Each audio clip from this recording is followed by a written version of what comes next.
JP Morgan, we can offer every type of capital through our initiative, starting from credit facilities to term loan. We can help company to raise money in the private, in the public market, and then clearly we partner up with other actors in the broader financial industry to support even further. And we see a lot of interest in those type of solution. The solution needs to be customized, and that's the reason why we need to help company to prepare. And most of these companies are small or used to be very small, and now actually they grew up to a different size. And dealing with a company that is 10 million of revenues, 100 million or a billion is clearly different. And again, coming back to my earlier point, we can provide this bridge to the private or to the public market. Yeah, I mean, Apollo is actually working on something actively, and in large part, as JP Morgan is a partner, on using their commercial banking relationships, right? So they're not just high finance and investment banking for large corporates. They have, many, many bankers who are distributed throughout geographic regions who are speaking to these mom and pops, these, smaller suppliers who make those widgets and make those fabricated machine pieces that go into these systems, and that need access to more innovative solutions for, a response to that demand signal that they're receiving from the primes. And so one thing that we think could be useful is using their front-end origination capabilities, using our creative capital to provide the equity in a larger programmatic fund, and then ideally partnering with governments and saying, why don't you guys be the senior-most tranche or a guarantor to a larger supplier finance fund that will unlock capital for this long tail of tier 2 and tier 3 suppliers who just don't get called on by the typical investment community. And it seems to me that that's really the kind of creative solutions that we need across the problem set, is what roles can the different kinds of capital play along with the government? Yeah, so the government, they're primarily paying the primes, but another way they can support the ecosystem is by crowding in private capital and creating frameworks where they can provide more predictable demand signals. They can use their export-import banks and their development finance corporations to provide backstops or guarantees or other forms of subsidized funding where private capital can go and partner and really dispense that capital to those most critically in need of ramping up. And I know this is a big discussion in the United States right now as the Department of War is looking at how to use all of these different pieces as is expanding growth in the defense industrial base.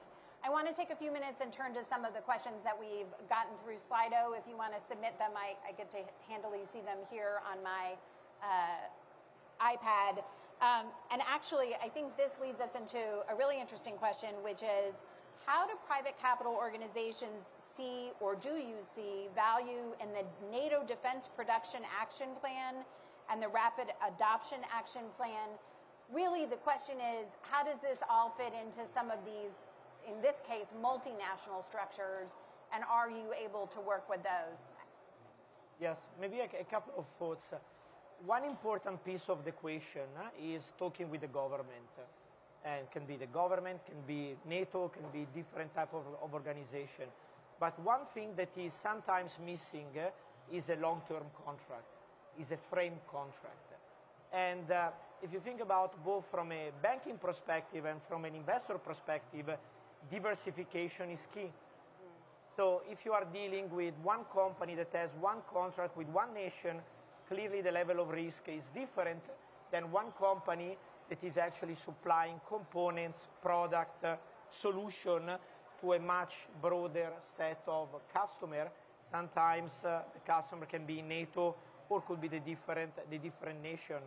So what I think is going to be very important is really creating this dialogue with government, making sure they understand that for companies to invest and for financial institutions to invest and to support this growth, what is needed is long-term contracts diversification as really not a short-term, but a long-term plan and commitment. That makes sense. Dr. Tejas or Ricardo, either of you want to comment on this one? The various publications around the summit were sensible. The question is always, to what extent do we actually end up using them, the instruments that these things produce? We are not in lack of joint procurement facilities. We've got the MPSA, we've got the EDA, we've got the OCA, all of that. And joint procurement demand aggregation is important also from an investor's point of view, because of course the overall market size, as you said, makes a difference. If you look at deal sizes in VC, US versus Europe, I think that's the reason why overall the deal sizes tend to be lower in Europe. It's a matter of changing thinking in procurement organizations. We still, to this day, of course, you have always national interest, jobs, and all that. But even in the incidences where we don't have that, say, for example, everyone in Europe, a lot of people in Europe are using Patriot. The PAC-3 consumables for that are only produced in the US. Yet we still struggle to all order together for the consumption that we know that we will be having. Instead, we have trickle-in orders every couple of months. And that takes away the demand certainty that we would need in order to move forward and invest in additional production capacity. So it's nice to know that there's political will for this. It's now important to push that into the organization and actually make a bureaucratic behavior, which I think is the challenge. Just a quick comment, but in line. I think it's a step in the right direction. You know, every program like this is the reality that companies face is that in the end, you still have a number of different customers that will do decisions, procurement decisions based on their national interests. And you need to deal with it. That's it. So basically, yes, guidelines, and it's great. You know, it's a step in a good direction. And it helps aggregation of demand from a company's point of view, but it's still, a very sovereignty-charged decision making, right? And that's the hard reality in the field.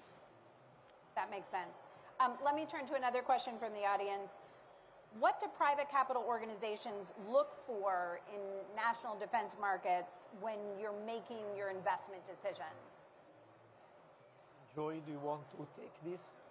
Yeah, I'm happy to get everyone's thoughts here, but I think the multi-year demand signal is a big one. Obviously, to the extent you can see consistency and look into the future and see that the revenues will continue, will obviously be the biggest incentive to invest.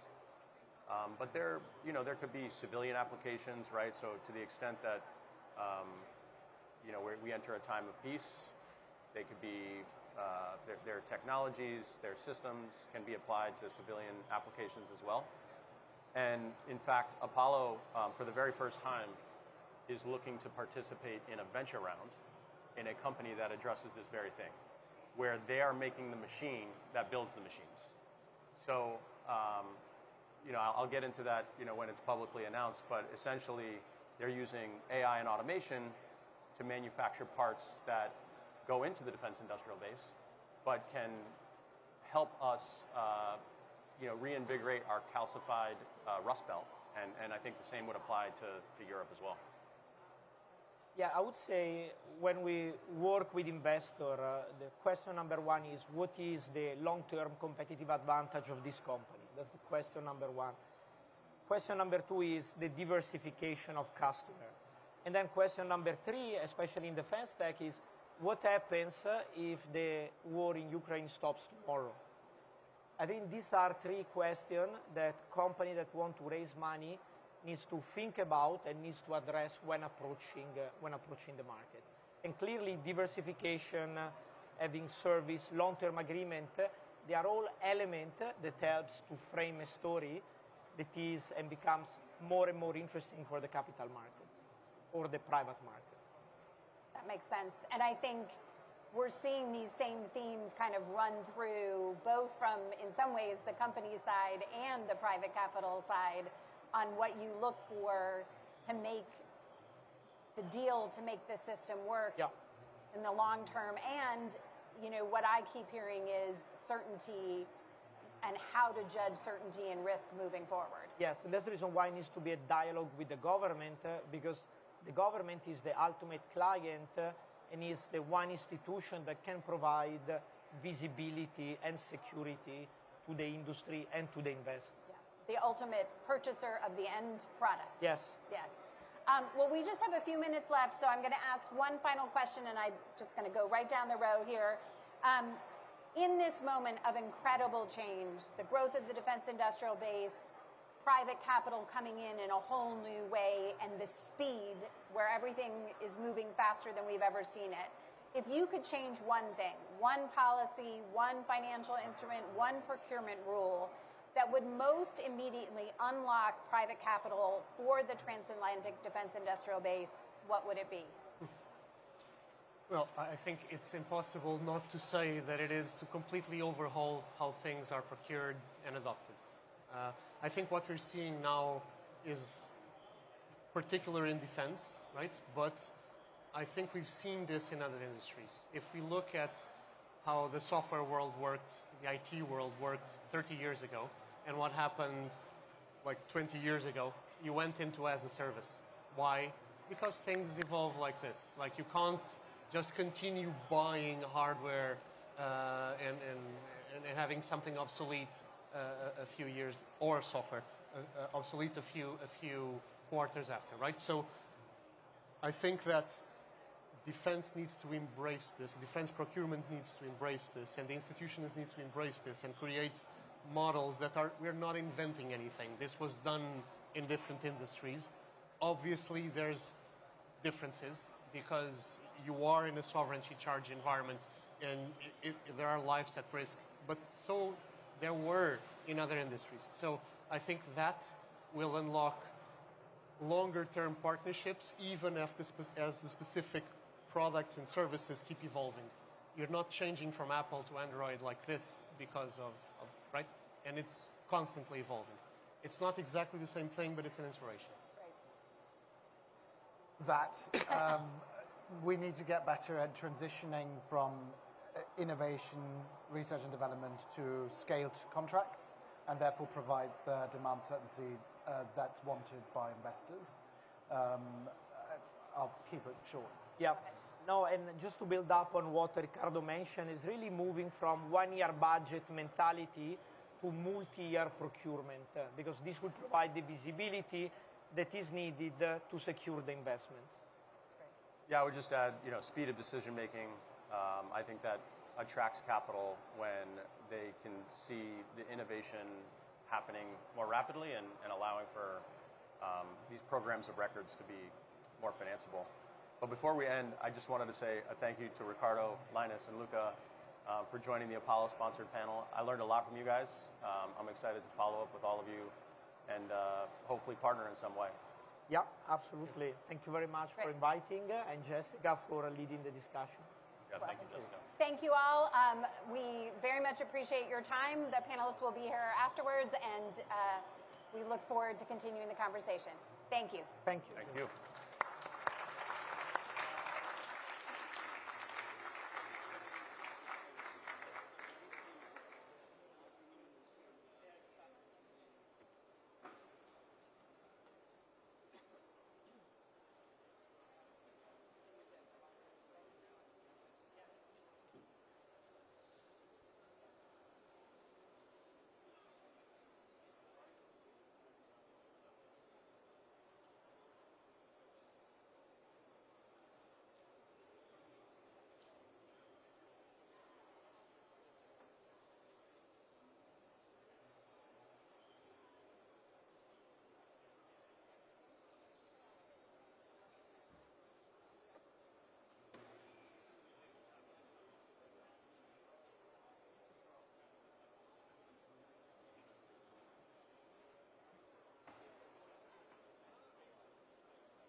frame up. Ladies and gentlemen, please take your seats. The session is about to start. Thank you.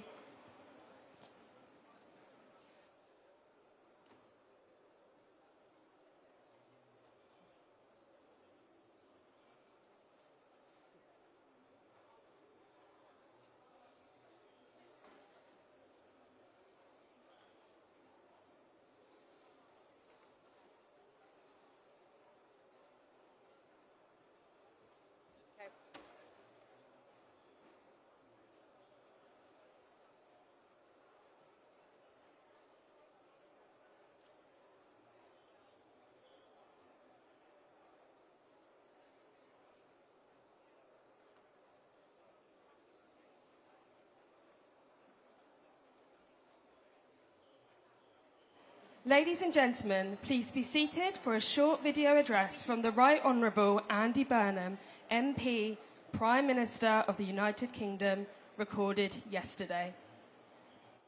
I want to send my best wishes to everyone at the Farnborough Air Show. And right from the off, let me give special thanks to the Royal Air Force for the vital role they play in our national security.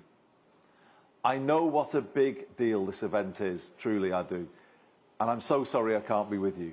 But I want to tell you about what I think we can achieve together.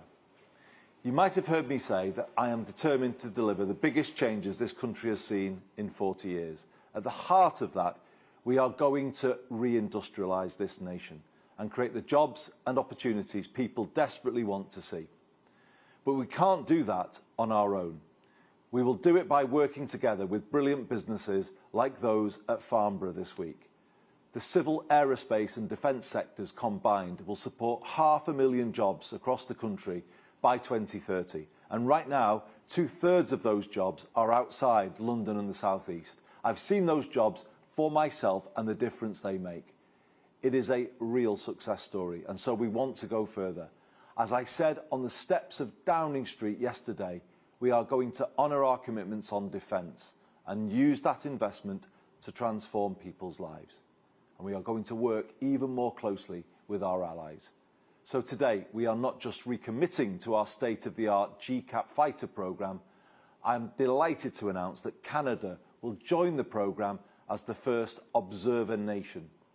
GCAP is already one of the world's most ambitious defence and industrial partnerships, supporting 4,500 jobs across the UK. Today's announcement makes it even stronger. It is a sign of things to come, and I want you all to be part of this journey. I'm excited to work together, so let's get started, and have a great week.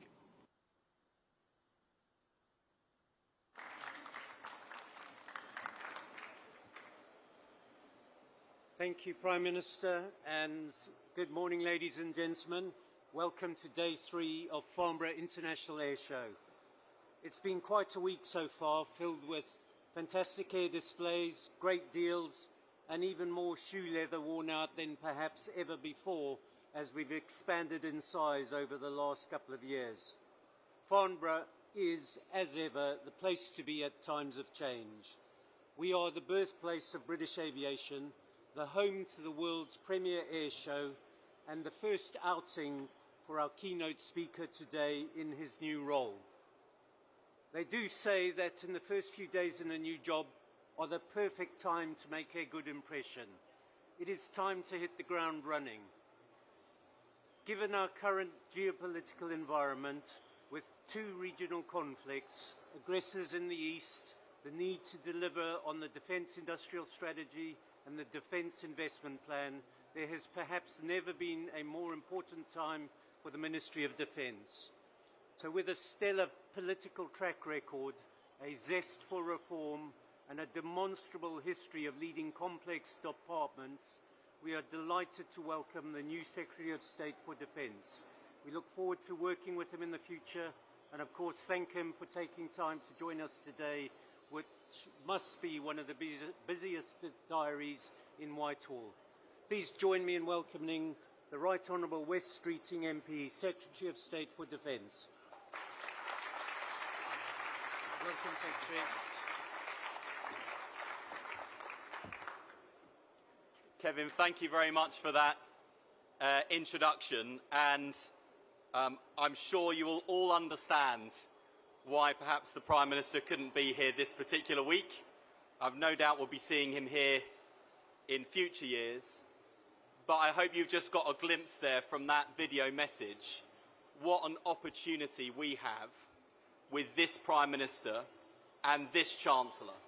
They both understand defence, they understand the immediate pressures and priorities that defence are facing, but they also understand the enormous contribution that defence can make to the Prime Minister's vision for this country in terms of jobs, growth in every postcode and reindustrialisation. I'm going to touch on much of that in my speech to you today. Of course, in most jobs, on day 2, you've been given your password logins, you found the bathrooms, you know your way around the building. You're not normally delivering keynote speeches or indeed taking questions from the media, as I'll be doing shortly after. But this is a job like no other, and it is an enormous privilege for me to serve as Secretary of State for Defence. It's been almost a decade since I first came to Farnborough. Things were quite different back then. Theresa May was Prime Minister. Nobody really knew what AI was, and I didn't have a single grey hair. Some things have not changed since then. That palpable sense of being at the cutting edge of innovation is just as strong today as it was then. To look back on the history of Farnborough is to trace some of the most profound advances in engineering. It reminds us that making aircraft is something Britain has done for a very long time and still does exceptionally well today. For more than a century, our nation has fused the ingenuity of industry with the courage of those who serve. It has powered our economy, redefined technology, and in our darkest hours, kept our nation secure and free. That partnership has been the foundation of British air power. In the conflicts of the past, no enemy we faced could even hope to challenge us in the sky. That is a privilege we no longer enjoy. State-on-state competition has returned on a scale not seen for a generation. Technology has advanced at a rate unlike anything seen by any generation. In Ukraine, we see the consequences of neither side achieving air supremacy, north of 1 million casualties on a front line that has barely shifted in years. In the Middle East, we see that even where air supremacy is achieved, it is still relatively easy and cheap for the other side to wreak havoc across an entire region with consequences felt across the globe. The skies today are increasingly contested, complex, and lethal. Air dominance is not a given. It is not a right. But our defence investment plan will ensure that we earn it once again. I know that the months leading up to the dip weren't easy for many of you in this room and beyond.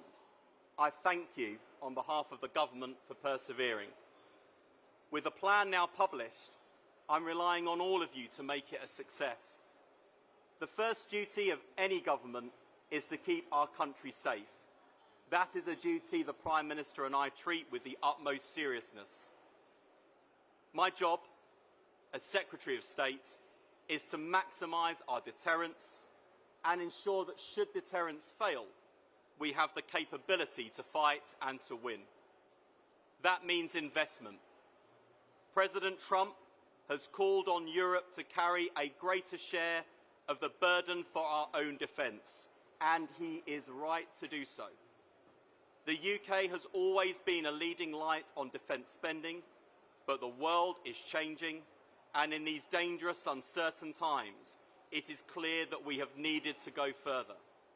That's why we've committed £298 billion over the next 4 years, including an additional £15 billion on top of last year's spending review settlement. at the recent NATO summit, all members reaffirmed our commitment to 3.5 by 35. I'm acutely conscious of the impact these numbers have on your investment decisions, and I'm committed to providing you with clarity and confidence. For now, I'm pleased to say that in the 10 days after the publication of the DIP, we agreed more than £11.8 billion worth of contracts. Defence is up and flying again. But investment is only one side of the coin, because while we will always back our brave men and women who serve, ensuring they have the resources and the kit that they need, we also owe it to them and to the whole country to ensure that every penny is spent wisely. Modernisation without investment is impractical, but investment without modernisation is irresponsible. When I was Health Secretary, we secured billions of pounds more in investment for our NHS. But we also embarked on a bold programme of reform and modernisation to ensure that we were maximising value for money and cutting waste. The results we achieved in a relatively short space of time, the biggest reduction in waiting times in 17 years, 5 million additional appointments in the first year alone, only happened because we brought these two things together. This is the mantra I will now follow as Defence Secretary. This is how we make ourselves fit to face the future, how we will continue to be a strong, dependable ally to our friends abroad, and how we will be an engine of growth and jobs here at home. And today I want to speak about what that looks like. Typhoon remains an indispensable instrument of our national security. The more than £1 billion we're investing to upgrade the fleet will ensure that remains the case into the 2040s. But long gone are the days of crude platforms holding their own in the sky. That process of transformation is now well underway. Last week, we announced our new collaborative combat air programme, Stormfighter. With the advent of CCAs and their integration with crude platforms like the Typhoon, we will make the RAF Europe's first sixth-generation air force. These uncrewed, autonomous fighter jets will provide us with eyes and ears, carry missiles, and confuse the enemy. 5 at a time, and 500 miles ahead of the Typhoon pilots controlling them. But crucially, at a fifth of the price of that aircraft. And I can announce today that our ambition is to get a demonstrator CCA flying in the air next year and have Stormfighter operational by the end of the decade. This project will support 2,000 jobs when the full production line is up and running. Globally, the CCA sector is projected to be valued at more than £125 billion to 2050. This is a sector in which I expect the UK to excel. Just this morning, we saw a British company, BAE, launch their sovereign CCA programme. This signals the enormous opportunity on offer in advantage, jobs and exports. If we're to meet that potential, then we need to do things differently. We've just upgraded our Typhoons with a new precision weapon system that can defeat drones at a fraction of the price of the missiles currently used. From start to finish, the process took just 42 days. This is a mark of where we need to be. That means changing the way we do business. And working with the Defence Industrial Joint Council, I will direct my department to take a new approach to risk. Not every decision will come off, but that's the price of moving at the pace of modern warfare, where delay and inaction pose the greater threat. All this matters because what we're building now an integrated system of crewed and autonomous platforms, provides us with the bridge to our 6th generation fighter system. The £8.6 billion pledged to GCAP in the Defence Investment Plan is a sure expression of our commitment, as you heard from the Prime Minister just a moment ago. And in a display of our intent to increase international collaboration, yesterday, alongside our partners from Italy and Japan, I was pleased to welcome Canada as an observer to the programme. GCAP means air dominance. Our nation needs it. This government is backing it.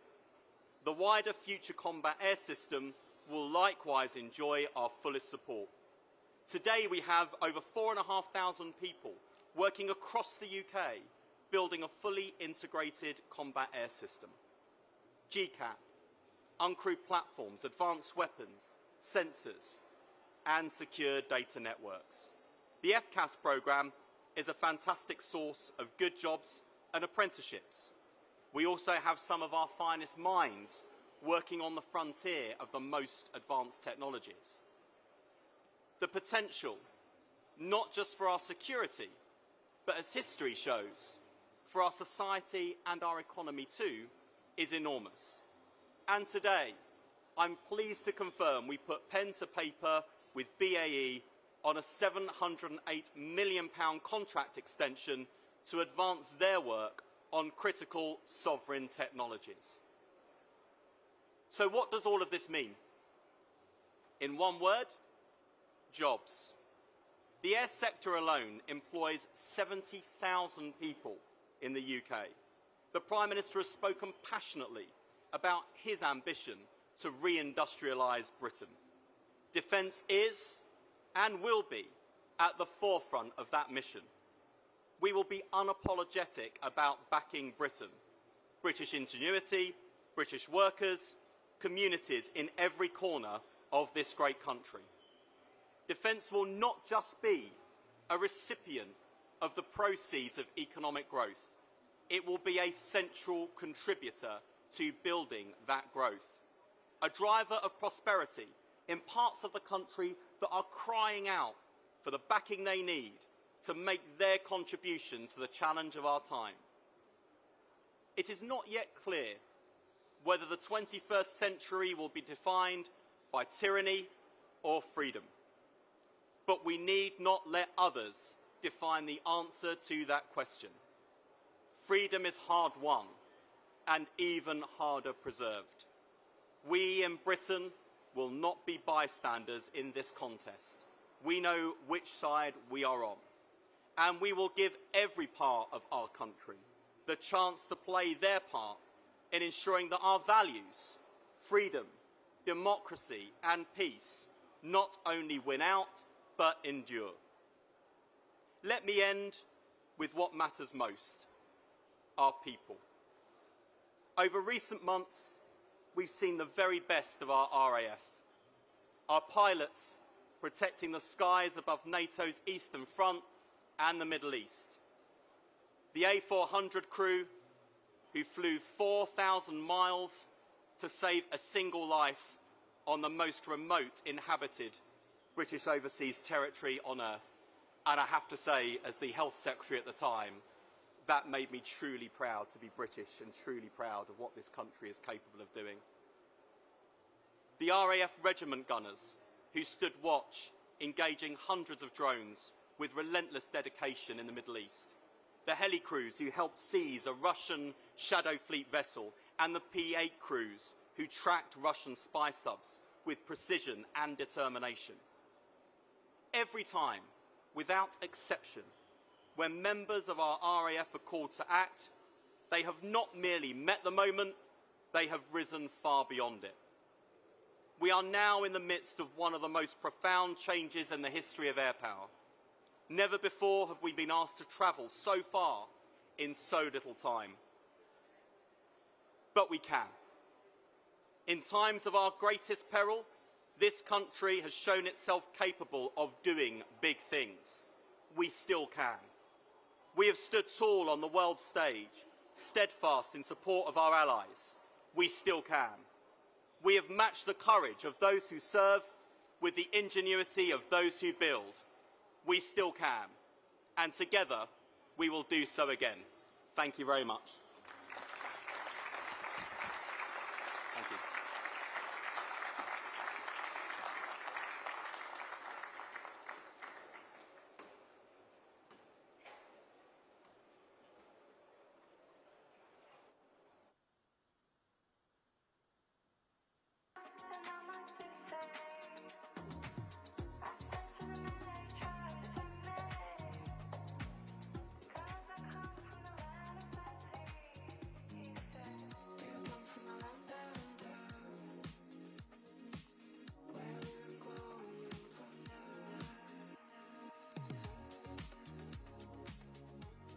Ladies and gentlemen, please take your seats as the next session, AGF Defence Summit, AUKUS, delivering the next generational partnership, is about to start. Thank you.